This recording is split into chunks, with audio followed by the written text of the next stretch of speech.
Welcome to Biz Wire. There's been much talk of China trying to restructure its economy away from its reliance on exports and fixed asset investment projects, but another process underway is a focus on adding more value to the goods it produces. Depending on how the numbers are calculated, China may have the largest manufacturing industry in the world, but still most of that activity is the relatively simple assembly of components that are designed and made elsewhere.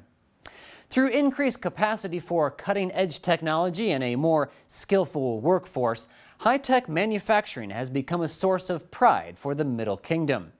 Government reports say that added value manufacturing has grown at an average annual rate of over 13% for the past 5 years, becoming, as some would say, a pillar of China's new economy. The government has laid out a series of measures to promote the development of strategic emerging industries, which opened up room for the upgrading of manufacturers. The announcement did not include specifics, but typically the government supports industries by providing loans at below-market interest rates, low or even no-cost leases on land, and streamlining bureaucratic procedures, among other preferential policies like tax incentives. Zhang Yansheng, a researcher with the National Development and Reform Commission, said a recent government work report spoke highly of high-tech manufacturing, which indicates the efforts to improve the quality of industries that have achieved significant progress. For what it's worth, the 2013 Global Manufacturing Competitiveness Index, published by Deloitte in November last year, said China is the most competitive manufacturing nation in the world both today and will be 5 years from now. Wen Geng, who is vice chairman of the National Committee of the Chinese People's Political Consultative Conference, or CPPCC, said China's research personnel reached 3.2 million in 2012, the highest across the world. The value of technical contracts signed last year in China exceeded $100 billion, while the aggregate output value of high-tech industries topped $1.6 trillion. The Minister of Science and Technology said China spent a record $160 billion on research and development in 2012 and now leads the world in the number of patent filings, though critics are often not impressed with the quality of those patents. According to a survey, however, by KPMG Consulting, a global questionnaire of 668 top executives worldwide concluded that China will surpass Silicon Valley in high-tech innovation by 2016.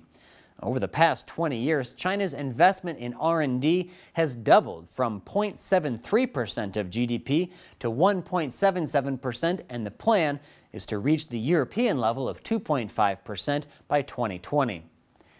In the past decade, the volume of Chinese investment in R&D has grown by more than 600%, and as a result, some say China will soon go from being the world's biggest factory to being its biggest laboratory.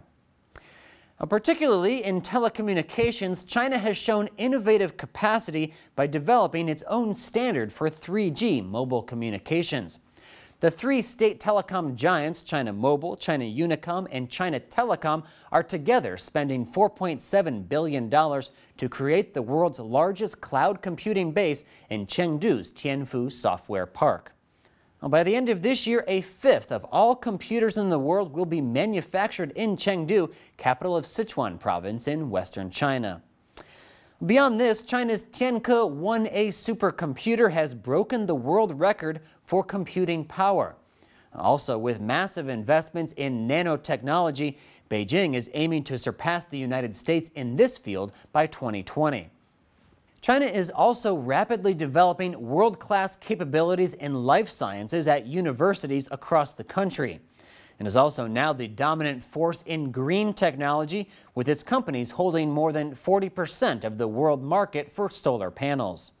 State-owned giants may have the muscle to open up new markets around the world, but China's great weakness may prove to be too much government control.